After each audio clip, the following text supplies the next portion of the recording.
Selamat malam, selamat datang di dalam Oase episode ke-229.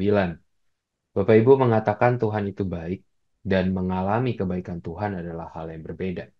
Seringkali kita mengamini sesuatu yang sama sekali tidak pernah kita alami. Atau dengan kata lain, kita percaya sebuah hal benar karena katanya itu benar. Tidak pernah sungguh-sungguh mengalaminya sebagai sebuah kebenaran. Dalam relasi dengan Tuhan, tentu hal ini menjadi sebuah ironi. Bagaimana mungkin bersaksi tanpa pengalaman? Bagaimana mungkin mengasihi tanpa mengalami? Pertanyaannya, jika memang kita tidak pernah mengalami Tuhan, pernahkah kita memohon pengalaman ini? Atau selama ini kita berpuas diri dan hanya menjadi penonton yang tidak mengalami sama sekali? Mari Bapak Ibu kita mengambil waktu berdiam sejenak di hadapan Tuhan.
Selamat malam Bapak Ibu dan sahabat-sahabat muda.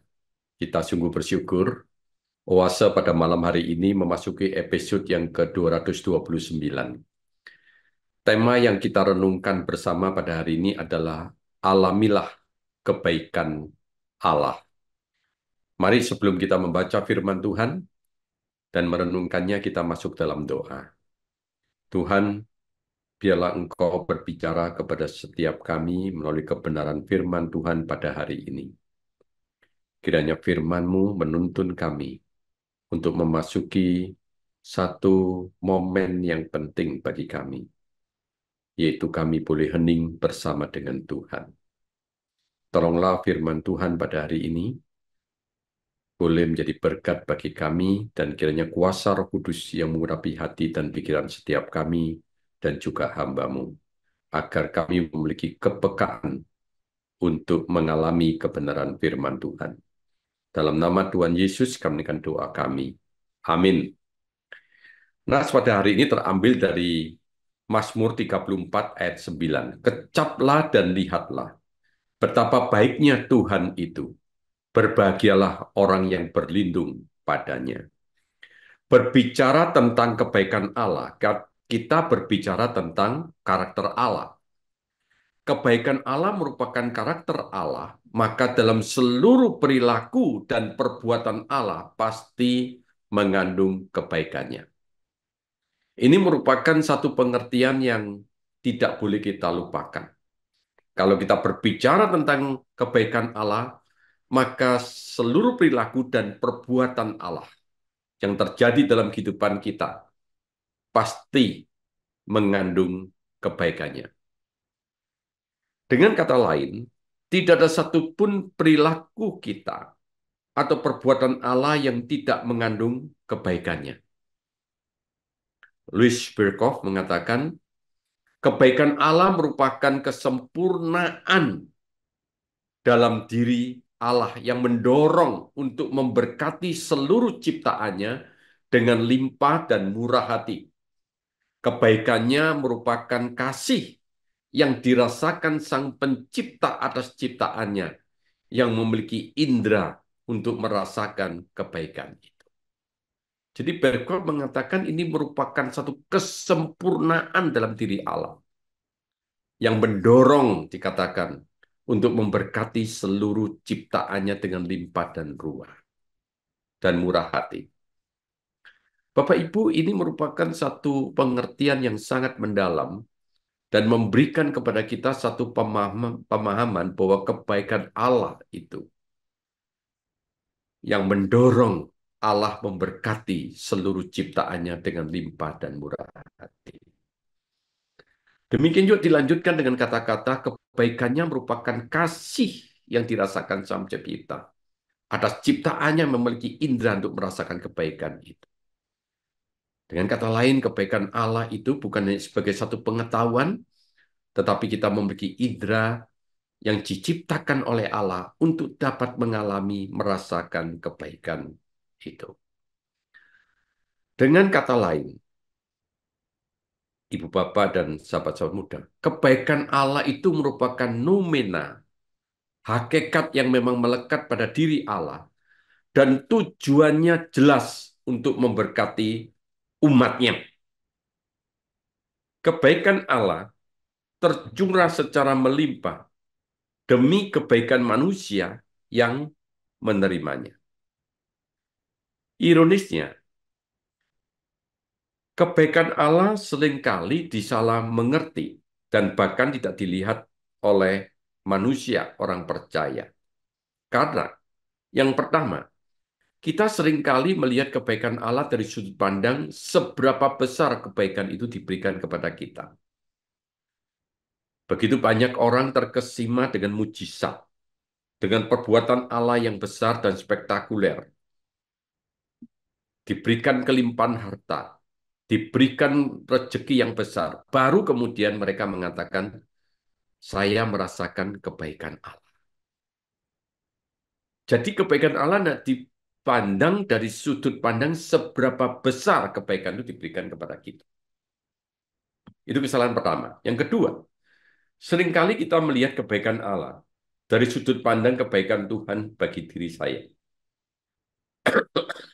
Bukan dari sudut pandang kebaikan Allah dari sudut pandang Allah. Bukan. Sehingga kalau kemudian kita diizinkan Tuhan mengalami penderitaan, kita tidak dapat melihat di balik dari penderitaan itu ada kebaikan Allah untuk membentuk karakter kita seperti karakter Allah. Misalnya kita menjadi orang sombong menjadi orang yang bisa rendah hati. Orang yang selama ini tidak dekat dengan Tuhan menjadikan dirinya menjadi lebih dekat dan memiliki relasi yang intim dengan Allah. Jadi seringkali kita melihat kebaikan Allah dari sudut pandang kebaikan Tuhan bagi diri kita. Bukan dari sudut pandang kebaikan Allah dari sudut pandang Allah.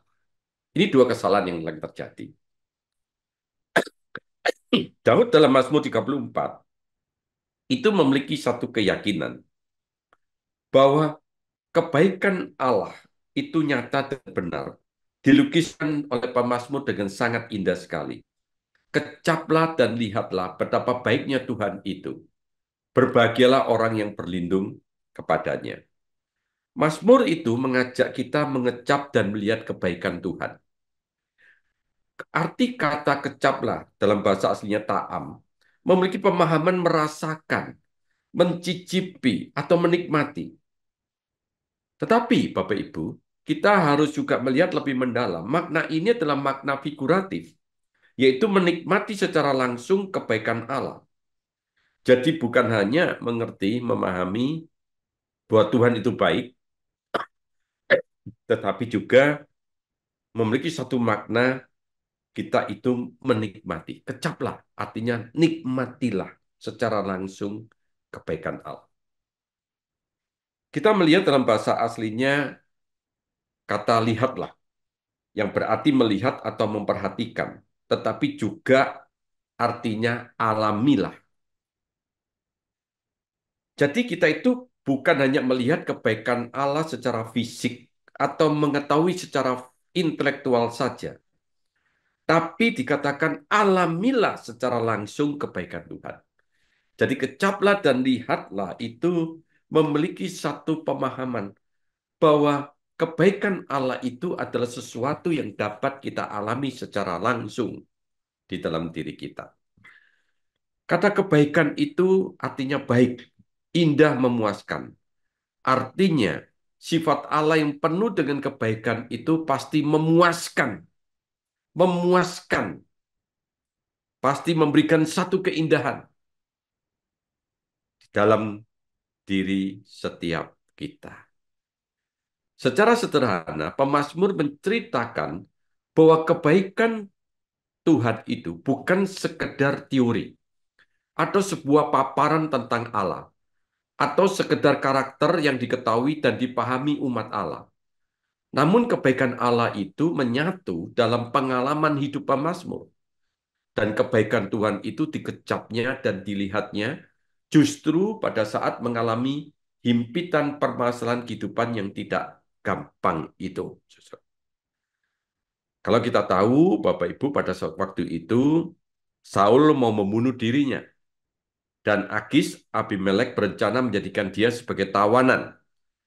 Bukan hanya demikian, dalam pergumulan itu dia atau Daud juga tidak bisa meminta bantuan orang lain, karena itu dia terpaksa melarikan diri untuk menyelamatkan dirinya.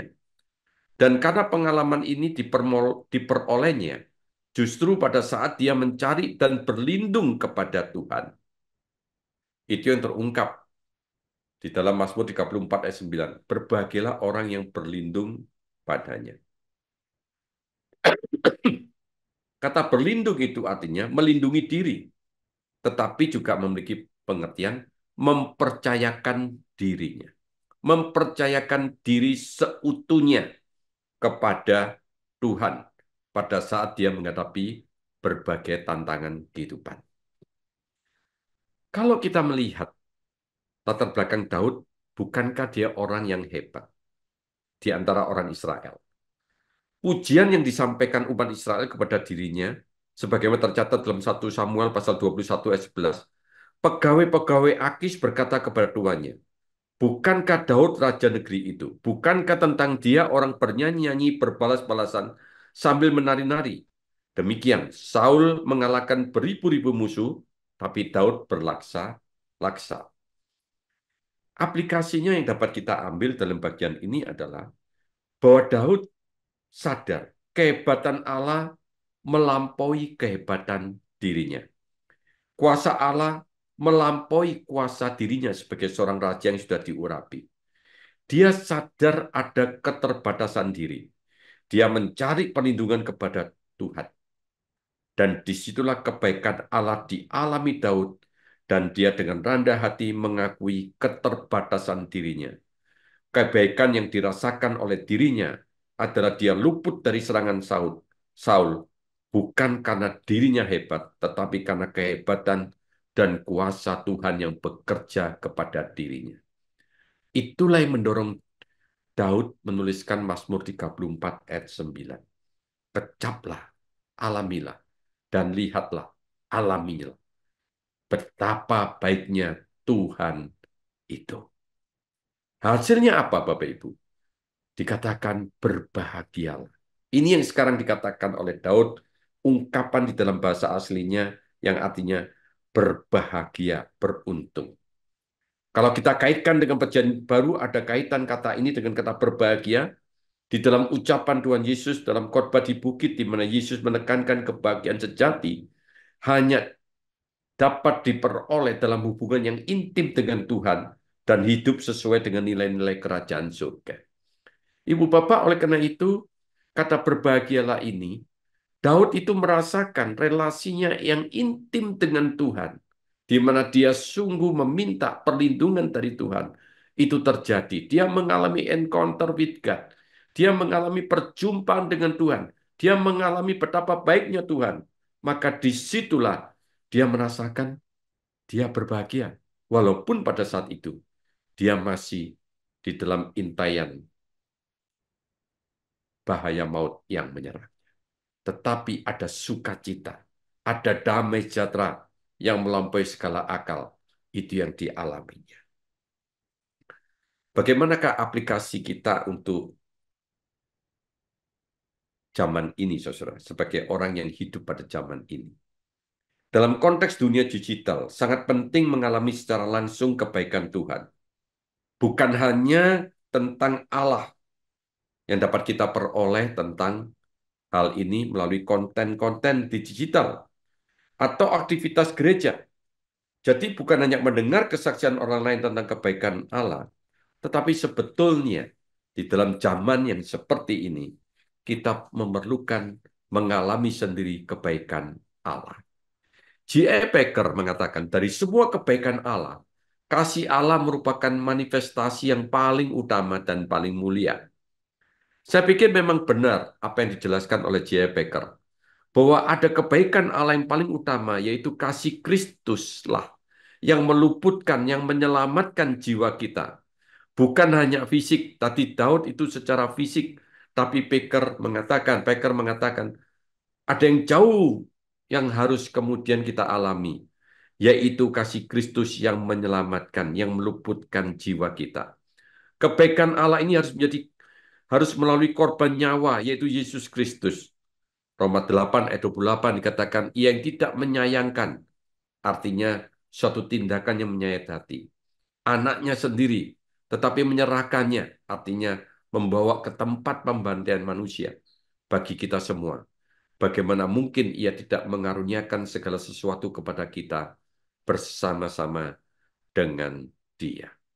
Jadi Packer mengatakan, kebaikan Allah itu tidak mungkin kemudian kita elak lagi. Ada satu bukti yang tidak dapat kemudian kita pungkiri. Kebaikan Allah itu sudah ada melalui kasih-Nya dengan mengutus anak yang tunggal ke dalam dunia. Yang sebentar lagi kita akan peringati dalam hari Natal. Untuk apa, saudara? Untuk melebutkan jiwa kita dari maut. Dia ingin menyelamatkan kita. Kebaikan Allah ini adalah satu kebaikan Allah di dalam penebusan.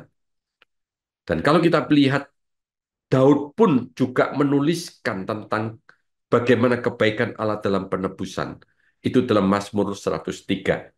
Saya bacakan untuk Bapak, Ibu, dan sahabat-sahabat muda. Dari Daud, pujilah Tuhan, hai jiwaku. Pujilah namanya yang kudus, hai segenap batinku. Pujilah Tuhan, hai jiwaku, dan jangan lupakan segala kebaikannya. Dia yang mengampuni segala kesalahanmu, yang menyembuhkan segala penyakitmu. Dia yang menebus hidupmu dari lubang kubur, yang memengkotai engkau dengan kasih setia dan rahmat. Dia yang memuaskan hasratmu dengan kebaikan, sehingga masa mudamu menjadi baru seperti pada burung Raja Wali. Tuhan menjalankan keadilan dan hukum bagi segala orang yang diperas. Ia telah memperkenalkan jalan-jalannya kepada Musa, perbuatan-perbuatannya kepada orang Israel. Tuhan adalah penyayang dan pengasih, panjang sabar, dan berlimpah kasih setia. Tidak selalu ia menuntut dan tidak untuk selama-lamanya ia mendendam. Tidak dilakukannya kepada kita setimpal dengan dosa kita, dan tidak dibalasnya kepada kita setimpal dengan kesalahan kita. Tetapi setinggi langit di atas bumi, demikianlah besarnya kasih setianya atas orang-orang yang takut akan Dia. Sejauh timur dari barat, demikian juga dijauhkannya daripada pelanggaran-pelanggaran kita. Ayat 13 sampai 14 saya garis bawahi. Seperti Bapa sayang kepada anak-anaknya, demikian Tuhan sayang kepada orang-orang yang takut akan Dia. Sebab Dia sendiri tahu apa kita. Dia ingat bahwa kita ini debu. Luar biasa, Bapak Ibu. Kebaikan Allah dalam konteks penebusan itu dilukiskan. Kebaikan seorang bapa kepada anaknya. Di sini pun Daud melukiskan kebaikan Allah dapat dikecap dan tidak secara nyata. Melalui lukisan seorang papa yang penuh kelembutan, seorang papa yang penuh dengan kelembutan, menyayangi akan anaknya. Kata sayang di dalam bahasa aslinya, Bapak Ibu. Kata sayang ini dalam bahasa aslinya. Artinya mengasihi, menyayangi, atau berbelas kasihan. Kata ini lebih menggambarkan seorang papa yang menjalin relasi dengan anaknya dengan satu perasaan kasih sayang dan belas kasihan. Jadi oleh karena itu dalam konteks penebusan kebaikan Allah, itu adalah satu konteks yang tidak boleh kita lupakan. Di mana disitulah seorang bapak sayang kepada anaknya, diwujudkan menjalin relasi dengan anaknya itu dengan perusahaan, dengan penuh perasaan kasih sayang dan belas kasihan. Nah, oleh karena itu sebagai umat Allah di masa kini, kita bukan hanya melihat, tetapi juga mengalami perasaan kasih sayang dan belas kasihan Allah itu telah mencapai puncaknya dan kesempurnaannya pada waktu Tuhan Yesus itu diutus oleh Allah ke dalam dunia ini. Dan dengan demikian, kita sekarang dipanggil di dalam hidup kita untuk memiliki satu relasi yang intim dengan Allah Bapa, yang dulunya terputus karena dosa kita, tapi sekarang telah dipulihkan karena kebaikan Allah dengan kasih sayang yang sempurna, hadir sebagai Allah Bapa yang menyayangi kita dengan mengutus anak yang tunggal. Disitulah kita merasakan kasih sayang, belas kasihan yang dinyatakan melalui kehadiran Kristus di dunia. Kita bukan hanya menggambarkan bahwa Allah itu penuh kebaikan, tetapi kita seharusnya juga mengalami kebaikan Allah yang diwujudkan melalui pribadi dan karya Kristus. Daud mengingatkan kebaikan Allah tidak dapat dipikirkan oleh pikiran manusia, hanya melalui pikiran Allah, sehingga penebusan diberikan kepada manusia yang memberontak terhadap dirinya. Tadi di awal sudah saya sampaikan, seringkali kita salah mengerti tentang kebaikan Allah. Tapi melalui pelajaran ini kita diingatkan. Daud mengingatkan kebaikan Allah tidak dapat dipikirkan oleh pikiran manusia. Hanya melalui pikiran Allah. Kita harus melihat kebaikan Allah dari pikiran Allah. Sehingga penebusan diberikan kepada manusia yang memberontak terhadap dirinya. Manusia menyakiti hati Allah melalui dosa-dosanya. Justru dikatakan disayangi seperti bapak sayang kepada anaknya. Ini pikiran Allah loh. Kepada yang memberontak, yang menyakiti hati Allah. Justru kebaikan Allah itu dinyatakan melalui Bapa yang sayang kepada anaknya. Kebaikan Allah itu pasti terjadi di dalam diri kita. Saudara harus yakin. Karena secara hakikatnya Allah itu baik. Kita akan mengecap dan mengalami kebaikan Allah melalui kasih dan belas kasihannya. Dengan menyambut kehadiran Yesus Kristus dalam hati kita ini. Mari Bapak Ibu dan sahabat-sahabat muda. Alamilah kebaikan Allah melalui sambutlah Kristus di dalam hati. Mari kita menyambut kehadiran Kristus pada saat ini. Kita hening sejenak. Kita mengambil waktu. Dan kita menyambut Yesus Kristus masuk di dalam hati kita.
Bapa yang di surga, terima kasih.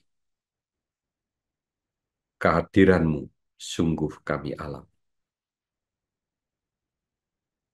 Kau telah datang ke dalam dunia.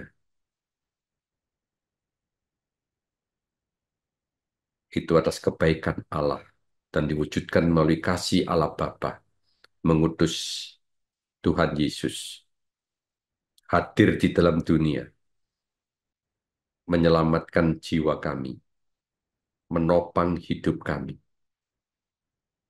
memelihara akan diri kami, memberikan kebaikan dan belas kasihan-Mu dalam diri kami. Kemurahan hati-Mu secara nyata telah kami alami dalam kehidupan ini. Ajarkan kami Tuhan untuk menyambut Yesus Kristus hadir di dalam diri kami. Sehingga setiap saat kami mengalami kebaikan-Mu demi kebaikan. Terima kasih Bapa. Di dalam nama Tuhan Yesus Kristus kami naikkan doa kami ini. Amin. Bapak Ibu, pelayanan Oase adalah pelayanan mingguan. Silakan mengikuti Oase melalui YouTube. Bapak Ibu bisa subscribe YouTube channel SMC untuk mendapatkan reminder setiap minggu malam. Bagi Bapak Ibu yang terpanggil untuk memberikan persembahan bagi pelayanan SMC, silakan memberikan persembahan melalui transfer rekening bank, atau Bapak Ibu bisa men-scan QR Code yang ada di layar. Demikian pelayanan Oase pada malam ini. Mari kita mengenal Allah lebih dekat hari ini dibandingkan hari kemarin. Tuhan Yesus memberkati.